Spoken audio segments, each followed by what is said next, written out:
ng mga ateista, baka naman may ateista rito, wala kang Diyos, singaw lahat yan. Lahat daw singaw. Ha? Lahat singaw. Kung totoo na lahat ng bagay ay singaw, lalabas lahat ng bagay came into being by accident. Tandaan nyo. Pagkasingaw, para bang aksidente lang ang paglitaw ng tao sa mundo. At alam nyo, pag aksidente, mas maraming palpak sa aksidente kaysa sa tama. Tama o hindi? Sinasabi nila yung daw mga bakla at tomboy, aksidente ng nature yan. Na ang nalagay na puso ay babae, ang nalagay na katawan ay lalaki. Yun daw an accident of nature. Meron sinasabi yung iba na hormonal imbalance. Kung halimbawa ang pagiging tao natin aksidente, dapat mas maraming bakla at tomboy kaysa sa regular na lalaki at babae. Merong chaos kaysa sa order. Tandaan nyo. Ang chaos is very prevalent in all accidents than order. Ano ibig kong sabihin? Look at everything around us and it will prove, and they will prove, that they are all in order. Mas maraming nasa order, kaya hindi ako makapaniwalang singaw lang tayo We evolved. Na tayo galing lang sa unggoy. Na sa tagal ng panahon, yung mga unggoy naging tao.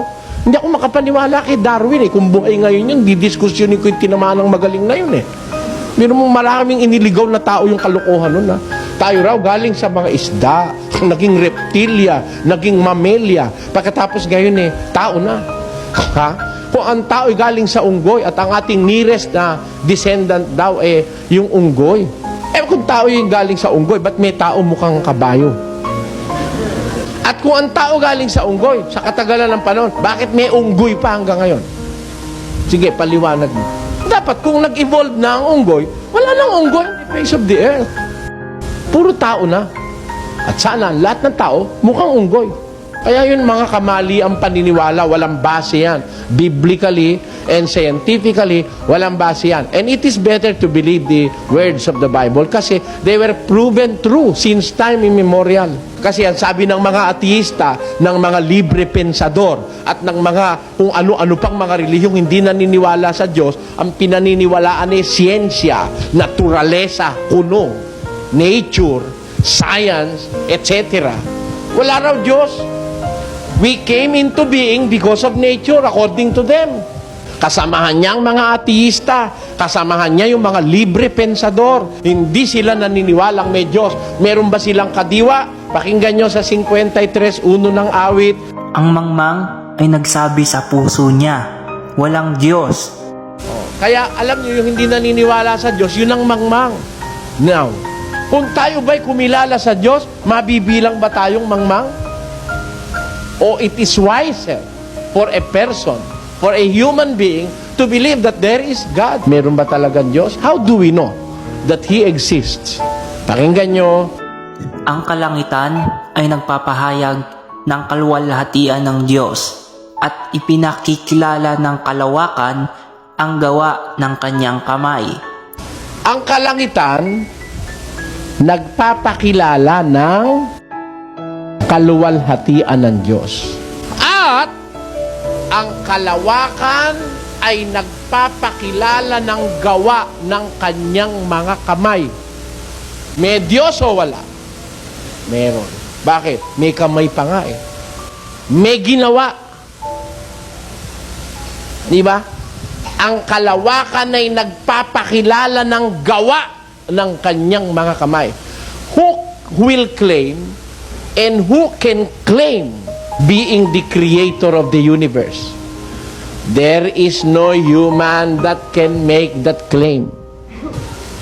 Kahit sino ang pinakamatalinong narito sa auditorium na ito ngayong gabi, hinahamong ko kayong lahat. Okay, magagalit. Hamong kaibigan naman ito Walang sino man sa atin, maging lahat ng presidente ng buong mundo, pati mga siyentipiko na makakaangkin nung pag-aangkin na sinasabi ng Biblia. Tumingin ka sa langit, masdan mo ang kalawakan, yay gawa ng kanyang mga kamay. Kaya mo? Ano sagot niyo? Yung hindi natin kaya, may nakagawa. Yun ang Diyos. Meron tayong hindi magawa eh. Eh sabi nga ng mag-asawa eh, gumawa ka kami ng anak eh. Totoo yun? Kung totoo gumawa, ba't hindi nyo nailapat dun sa gusto nyo? Kung namang anak ko eh, kakiliit-liit. Hindi ko na ba yung katatangka? Kung ikaw may gawa, ba't di masunod yung gusto mo sa anak mo? Eh, ba't naman ikaw kami mag-asawa ko eh, parehong maputi? Ba't naman ito yung maitim? Nagdududa tuloy ang mister ko. Amen? Amen!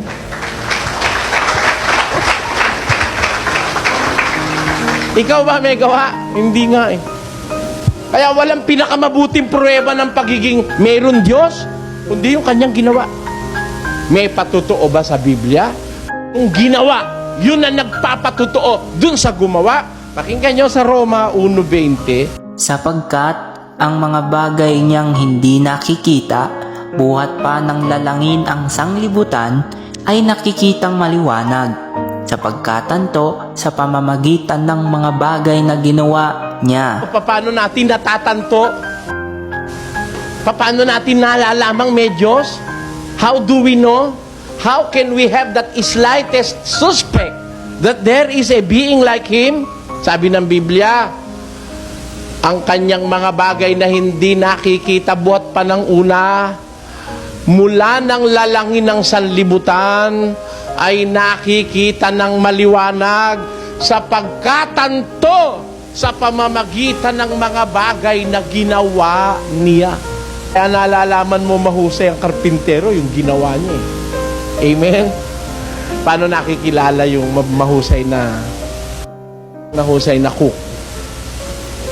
Sa luto, hindi sa daldal. Yung luto, yun ang nagpapakilala sa kusinero. Tama po ba o hindi? Ang unang-unang nagpapakilalang may Diyos, yung kanyang mga gawa. Eh kahit na lang yung surot eh, kaya mong gumawa?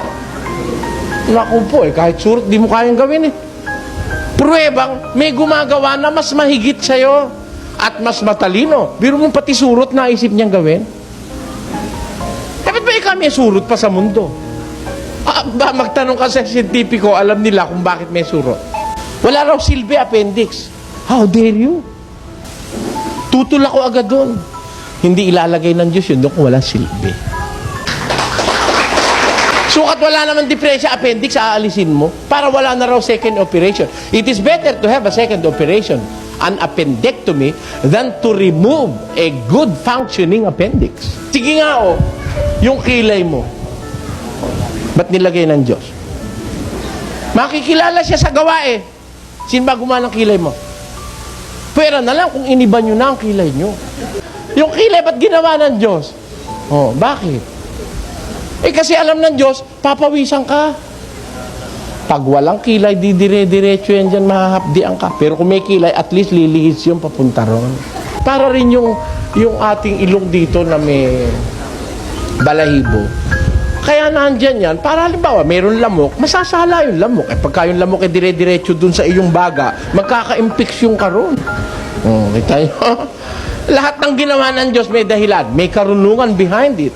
There is wisdom behind every creation of God. Kaya yun na nagpapakilalang may Diyos eh, yung ginawa niya eh.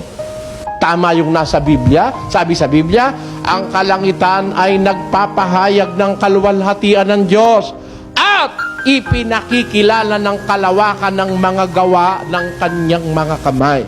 It is wiser to believe that there is someone up there na gumawa ng lahat ng yan because of the creation. Nakikita mo naman eh. May pruweba ka talagang may Diyos eh. Na yung gawa niya, hindi mo naman magagawa. Yung ba, singaw? Hindi singaw eh. Sino magpapaliwanag sa akin nun? Ba't saan nakakuha? Tikman mo yung lupa. Wala namang anghang, wala namang pait, wala namang tamis. Ba't nagkatamis? Sige nga, paliwanag nyo nga yun. Paliwanag nga ng siyensya. Wala nga akong available nakitang paliwanag ang siyensya ron eh.